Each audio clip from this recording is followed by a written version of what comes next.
So with all of this in mind, let's just quickly go look at what the driver code itself looks like for this, right, and see how it runs. So what we have over here is code corresponding to the smart timer, right. We have already seen how it can be connected to the IRQ signal, right. So in other words, there's an IRQ out signal that was added to the original smart timer code. That in turn was connected through the very later modifications and so on as something that can be connected to the generic interrupt controller of the ARM processor. So in the previous videos, in other words, we saw that as far as the smart timer was concerned, we could connect it up and run it in such a way that every time that timer expires or it wraps around after going up to period, it would cause the number of interrupts to increase, and it would just print a message saying interrupts whatever increased. But now I want to do something a little different, right. So I'm going to go look at what the driver code for this looks like.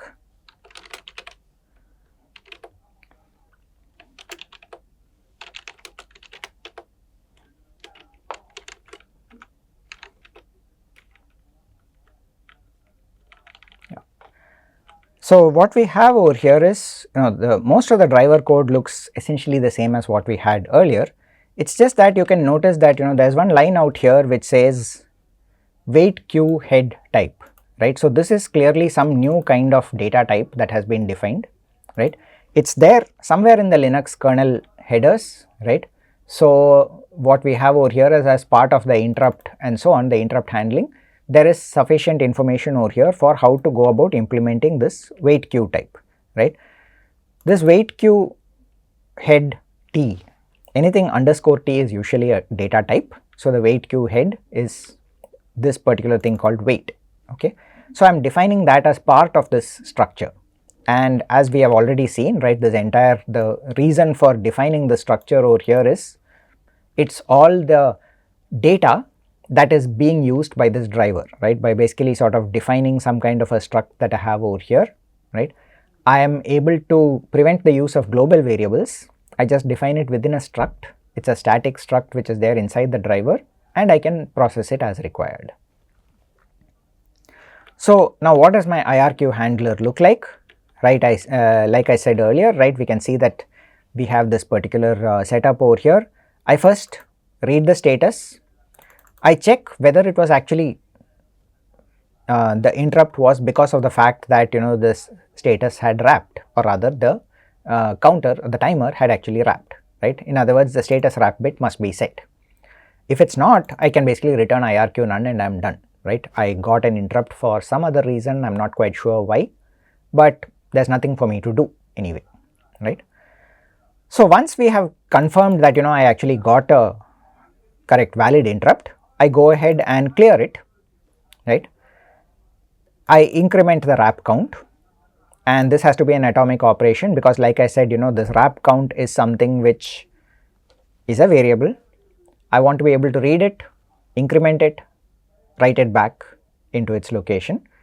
During that time, what happens if another interrupt came along, the same kind of interrupt, right? That is basically why we need it to be an atomic operation, right? I don't want it to be that two interrupts of the same kind come in over here. Now, of course, as far as the smart timer is concerned, we can be reasonably certain that's not going to happen, but interrupts have to be written in a very generic fashion, right? I mean, interrupt handlers. You may not be dealing with a smart timer, you may be dealing with something which is actually an external input where you simply cannot predict when the next interrupt is going to happen. So it's always sort of safer practice to make sure that you use atomic operations everywhere that it is required. Now, here's the interesting thing. What we say is, after I have done this increment, the next thing I do is I wake up everything that is interruptible and is waiting on this st-wait.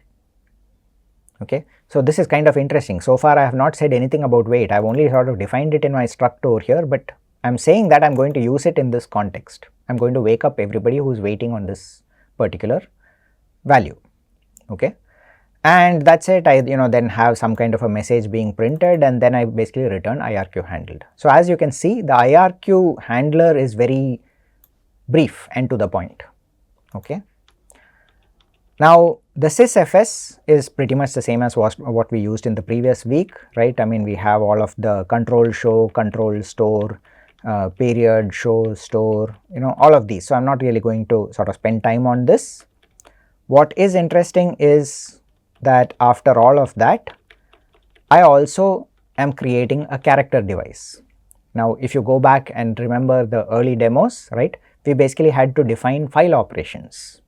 What happens when I try to open /dev/smarttimer something as a character device. Okay, so I need to define a open function, a read function, possibly some kind of a write function or a seek function, and so on. Okay, but in this case, I'm only going to define open, and essentially what it says is, when you are calling the open function, I'm going to be passing it this file pointer, right, and essentially say that it is some kind of I'm basically setting up some variables over here which allow me to point to this smart timer device that I have over here. Okay. Now the exact details don't matter. What matters over here is I need to have some way by which I can actually get this file pointer set up in such a way that it can access the contents of what is present inside this particular device driver. Okay. And then I also define another function called read, right, which basically says, okay, now I need to go find out which was the smart timer that I was dealing with. That I got because when I opened it, I took a pointer to that. Okay. And now I'm doing, if you look at what I'm doing over here, I'm saying that, look, I'm setting a target, right. The smart timer already has a wrap count. It has a current value of the wrap count. I want that wrap count to get incremented. Okay, so I'm going to wait. When you try reading, I'm going to wait over here until an interrupt comes along, right. So I set my target as whatever is the current value of the wrap count plus 1, so that I can be sure that yes, at least one interrupt came, right. And once that happens, I just print out some junk. It doesn't really matter what I print out over here. So I'm just having a minimal payload. I'm not actually trying to do printfs and so on to convert it into an actual value. But the interesting thing to remember over here is this stread is fine. It is not an interrupt handler. If I do want to do printfs and so on over here, I can. It's not really an issue, right? But in my interrupt handler, I should not. Now, the interesting thing over here is, look at what I do inside the stread. I wait for an event on st-wait. I call this wait event interruptible out here. And I put the condition saying, keep reading this wrap count and wait until it is greater than or equal to target, right. So now think about what happened. The first time when I set the target, I read the present value of the wrap count, increased it by 1 and set that as my target. The only way that this condition can get satisfied is that I actually increased, right. So I'm going to sort of wait over here until it increases. But the clever part is, it's not like a while loop. It's not like I'm going to sit and spin over here waiting for the thing to increment. I'm just waiting on an event, and the kernel will wake me up as soon as there is an event over here. When does this event happen? Only when there is an interrupt, because the interrupt IRQ handler was responsible for wake up interruptible, right. So in other words, anything that is waiting for this event will be woken up by the kernel because it was waiting for this particular variable. Okay, and what we do is we basically say that I can just read something. I'm just basically going to print something out onto the screen, right, return something which can get printed out onto the screen, convert it into a value, right, take the value of whatever is in this car out, right, and return it by using this read from buffer.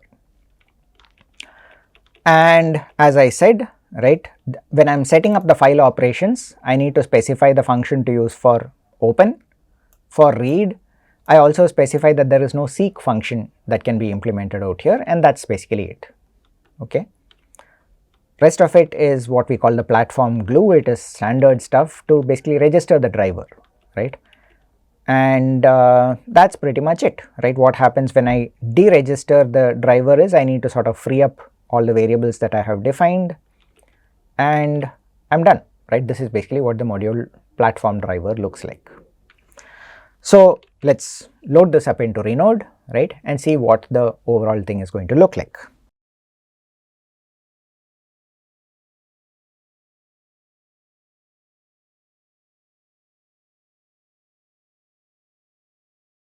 So I have already taken care of compiling this driver, putting it into the appropriate place in and compiling it into the kernel and so on. So those are standard steps, right? I don't want to repeat it each time. It has already been set up in such a way that the driver is now in the correct place, and in fact in this case is going to get automatically probed into the driver module when the system boots up, right? So let me just start things off over here, and as we can see, the kernel is going to boot up, right? As you might notice when you run the Renode examples on your own, this takes a certain amount of time, and the reason it is happening of course is because Renode is emulating a complete processor, right? So even though we sort of want the processor to run at 100 megahertz and our actual CPU is running at, let's say, 2 gigahertz or something of the sort, it's still an emulation process. It is slow, right?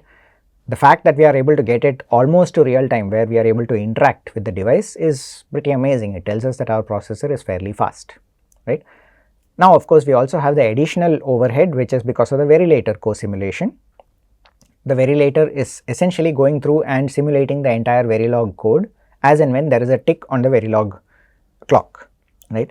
Which is why, as already mentioned, right, we need to sort of choose the balance between the Verilator frequency and how the Verilog clock is being run, so that we sort of are able to group events together and send them in there and basically run it at a rate which does not generate too many sort of too much of a slowdown when we are trying to run the code. So anyway, this takes a certain amount of time, but the interesting thing is after all that we can see that we get these messages saying dropping to shell, right? And in this case, because I have the code in my init script which automatically tries to probe for any existing modules, right? It has already done the job of loading the module, and I can verify that by basically running lsmod, right? And it tells me that in fact the smart timer blocking the module that I just showed you the driver for has already been loaded into memory, okay? There's also what we can do is we can look at the interrupts, right? And as you can see over here, interrupt number 42 is basically on GIC interrupt number 65, right? So this 42 by the way is just something that's generated randomly. It could change every time you start the machine, because that is something which sequentially the kernel is just assigning interrupt numbers to things that are as and when the drivers are loaded, right?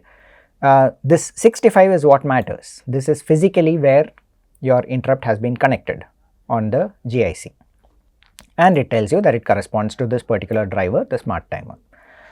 So let's go inside the platform driver directory, right?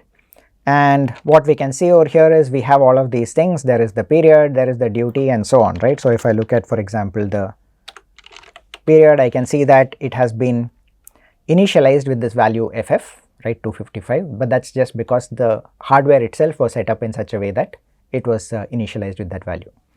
Now the interesting thing that you can see over here is if I look in /dev, there is also a device called /dev/smarttimer0, right?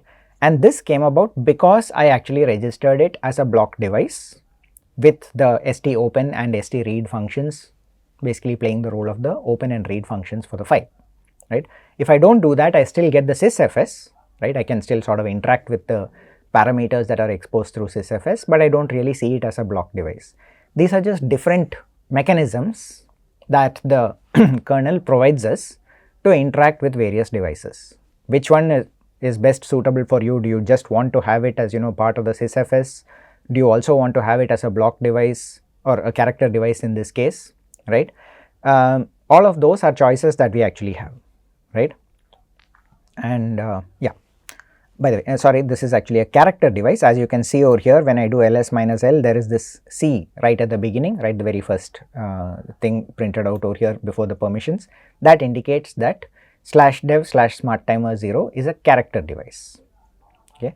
Block devices have slightly different behavior. In particular, they are meant more for transfer of chunks of data. So file read and write operations, for example, right? Actual file systems are usually implemented as block devices. Okay, so where are we now? Essentially what we can do is, I already have a period of ff, right? I don't really want to change that right now. So what I'm going to do is just start the timer off, okay, and I can basically put this in over here by just writing echo 1 to the controller, right, and I can sort of look at the status. Well, it doesn't really show me very much, but if I look at the interrupts, I can see that at some point one interrupt has come along, right. So was it just one interrupt and it stopped? If I just wait a little longer and look, I can find that that interrupt count has basically gone up, right. So the reason why it's going up so slowly is because I have intentionally given a low value for the clock frequency in the Renode emulation for my varilator, right.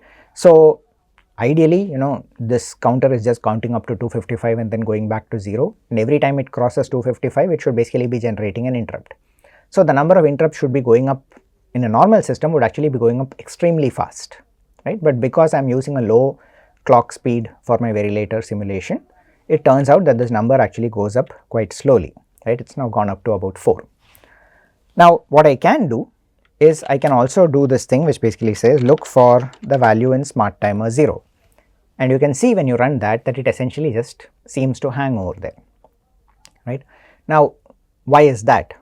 It's waiting for the next interrupt to come along, and as we saw, because of the rate at which I have set my smart timer interrupts, right, the time between interrupts is several seconds in this case, and you can see that what happened is eventually at some point, without my having to wait for it, it actually ended up printing out this value 1, okay. So the smart timer 0, in other words, performs a blocking read. What does that mean? It basically waits over there for an interruptible event, right. It waits on that particular variable st-wait. Whenever the interrupt comes, it gets woken up, and that in turn goes into the read function, triggers it and says, okay, now go print out whatever message you had, right. So this is interesting, right. Effectively it tells us how we can block a read operation, right, and just wait for a particular thing to happen. The interesting thing, why this is interesting, is because effectively what is happening is that read operation, right, is not consuming CPU cycles. It's just registered an event with the CPU saying, look, as and when an interrupt comes over here, wake me up, but it doesn't really do anything further than that, okay, which means that I can actually have other kinds of devices which basically say, okay, look, let's say I want to start a filtering operation, right, but I know that it will take a certain amount of time. I could, for example, set things up, start the filtering operation, and then in my function, all that I need to do is, write data into the filter and then read and wait for it, right. As and when it has completed, the kernel will automatically wake up my function, say, okay, now here's your data, proceed, right. And that's the next example that we are going to look at, right. How do I automatically do this in such a way that when there is a relatively long running operation, it will finish the task, then wake me up and I can proceed with it.